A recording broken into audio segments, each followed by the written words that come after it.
Hi guys. So I need to build my garden railway, but before I get to that, I am going to start building some stock to play around with. Now, you may have seen online, but actually I am now the go-to builder for PDF models, and that's really their instructional videos. So I'm going to start working through them. You know, I'll probably do a bit of one of my main builds, and then the next week it might be a build for PDF or whatever. They'll just sort of drop in to the channel, and then obviously if you are here to build PDF models, you've come to the right place, because I'm going to show you exactly how to do it, or how I would do it, because I don't actually have, if you look in my hands, what do you see? Yeah, no instructions. So I'm doing it myself, and we'll get there. Now, the first one we're going to do is the 2-bar Talyllyn Slate Wagon. Now these are, okay, I'll talk about my opinions on these at the end, actually, just as a little side note, so that'll be fun for you. But they aren't just a one material fits all kit, and that's what I quite like straight off the bat for these. So you can see that the body and the floor is laser cut wood. Then you've got plastic for wheels, axle boxes, details are 3D printed, maybe like nylon or something. I don't know. It looks like nylon wheels. 3D printed parts, and then metal axles. And then you get this nice gauge, so you can actually gauge the wheels correctly with 32 and 45 mil. Goes as a key ring, I suppose, isn't it? So that's a really cool idea. Just stick that on a key ring, and then people can see that you're doing this, which I will. And then finally got a little bit of chain there to hold to put on the hook.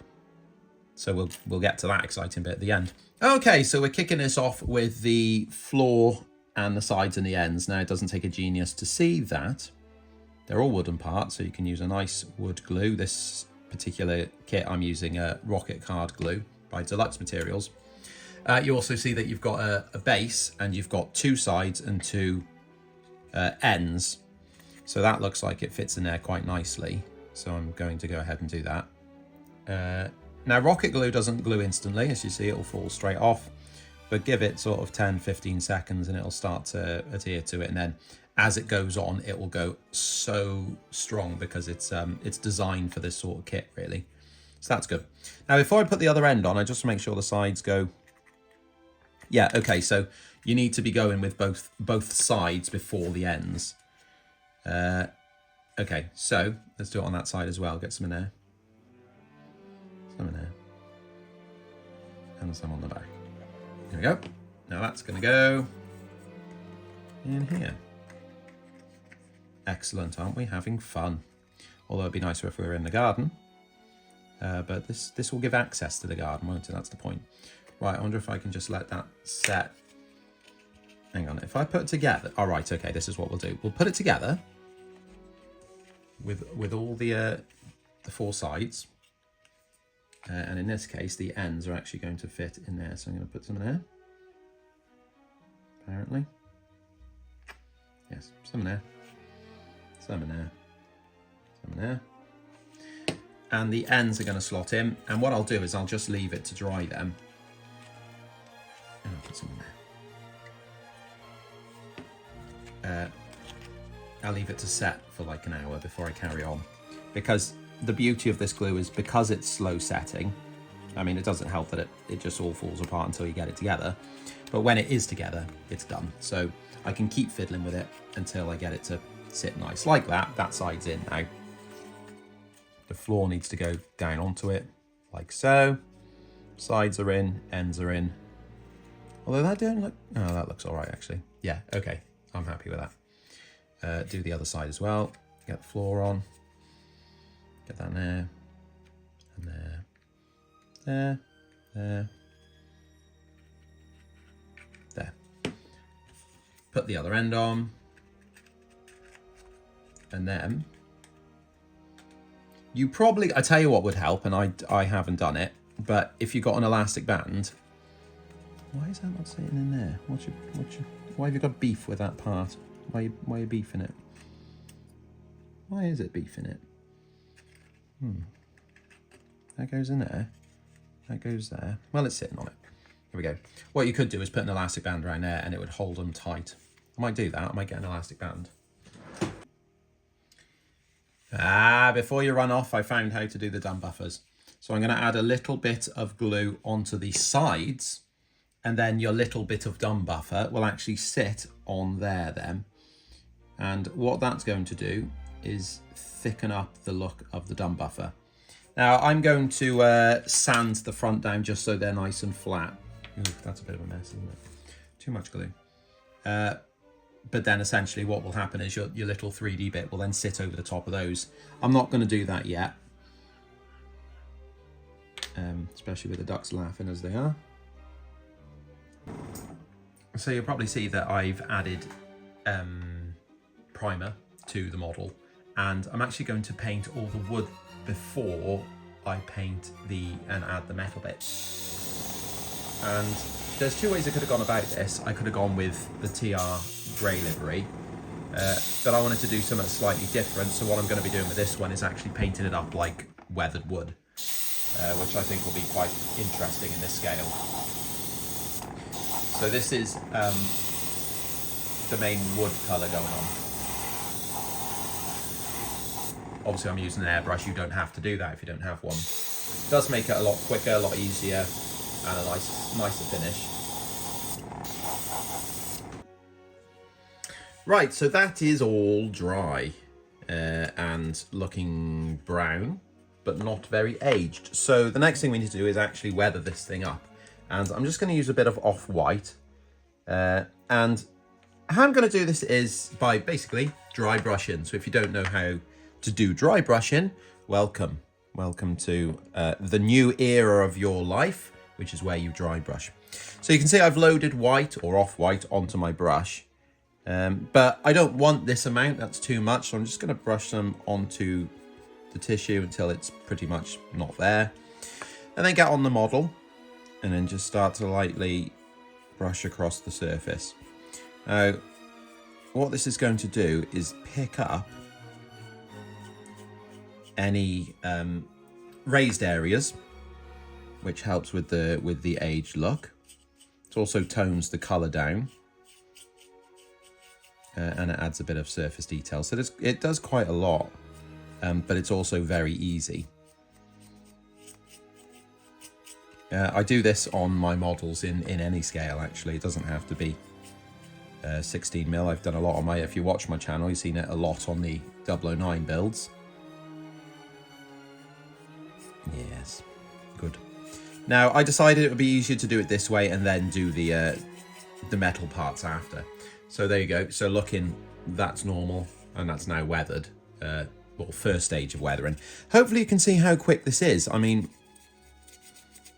you know, literally, if you're waiting for beans in the microwave and you've got 2 minutes 30, if that's the amount you're putting them on for, then you have time to do some weathering. That's a good way to see it. If you've got time for beans, you've got time for weathering. I always say that.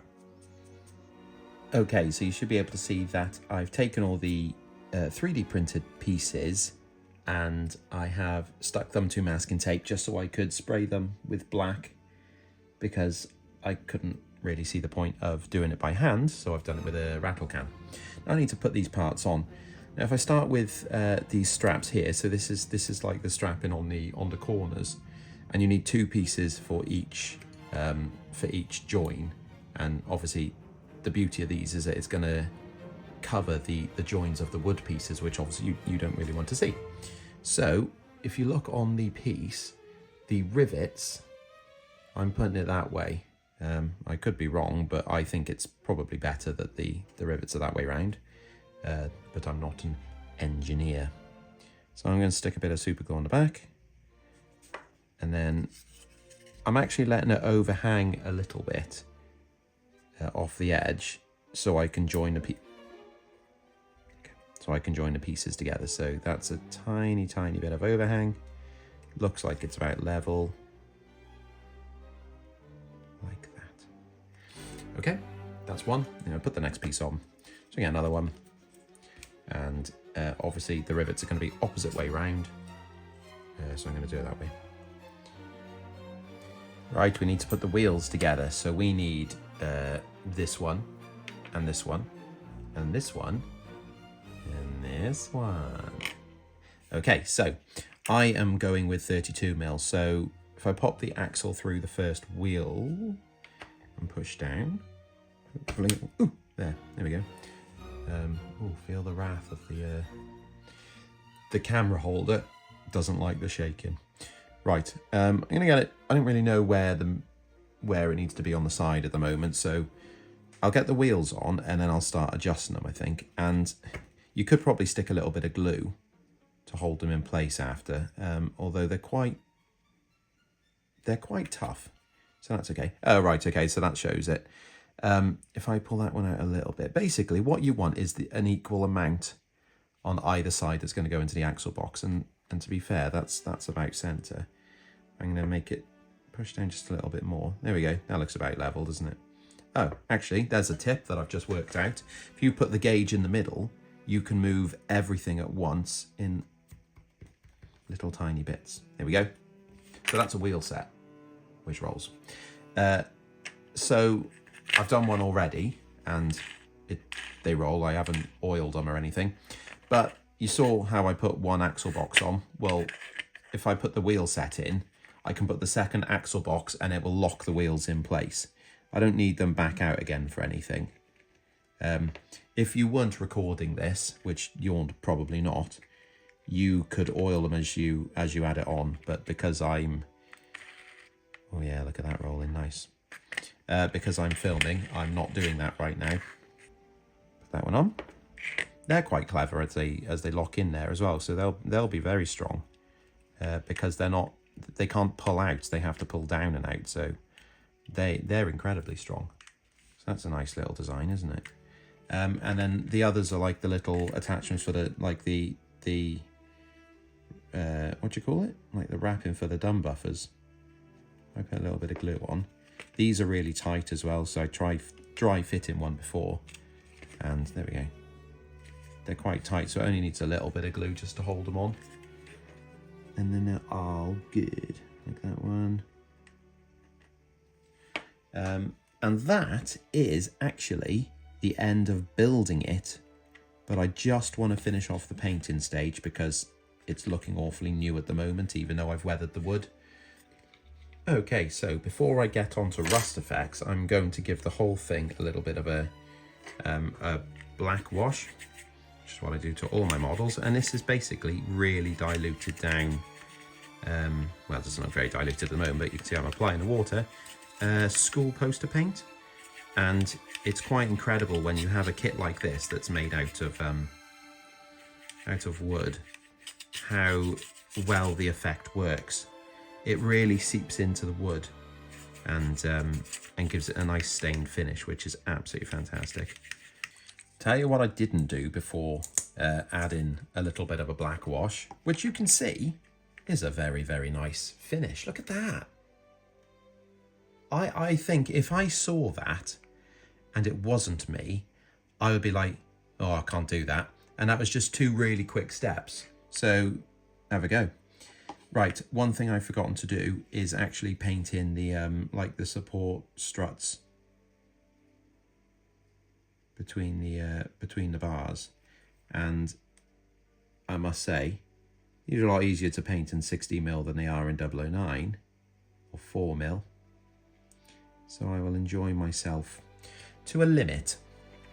Can't enjoy myself too much because I don't deserve it. Right, so you can see now that I am just starting to add a little bit of rust over the metal parts.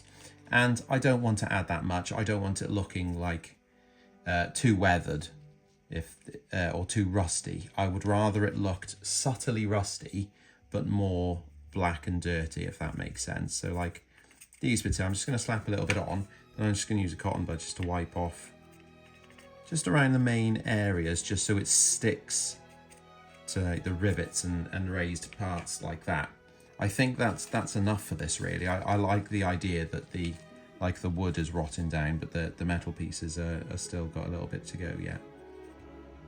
Well, like they say in the onion trade, that's shallot. Right, so my review of the kit. Yeah, Yeah, I like it. I like it quite a lot. Actually, it came together really quickly, which is quite nice because, you know, something like a slate wagon, you probably want a few of them. And I'm really tempted to make some sort of, you know, removable interior for this. Maybe something a bit different and not just slate. Maybe like a big bale of hay or something. No, night soil would have gone in an open, wouldn't it? Anyway, I digress. This is a really tidy kit. It's all gone together really well. There's nothing that I've had to like fiddle with to make it fit. Nothing's had to be sort of chopped or filed or anything like that, really. It's just gone together nicely. The only downside that I have with this is, like I've mentioned, the fact that the sides are flat along the struts, which, you know, I guess it's not an expensive kit, so, you know, that's just one of the compromises you'd make to have something that's really affordable. And being affordable means you can have so many of them, which is quite nice, really. They're light, but they do run nicely, and they won't get knocked over in the wind, which is cool. They come with chains, so you can have a nice long rake. I have chopped, I think there was 4 links. I've chopped one off because it was dragging on the floor. So obviously when it's up on rails, that's just about all right. Yeah, really good. Really good. I like that. That's a good first wagon in the in this series of building models from the PDF kits. You will see more of that because I will eventually, hopefully, build basically everything they do, if not more. No, it can't be more, can it? No, I'll just do one of everything. That's the nice physically possible amount. Cheers.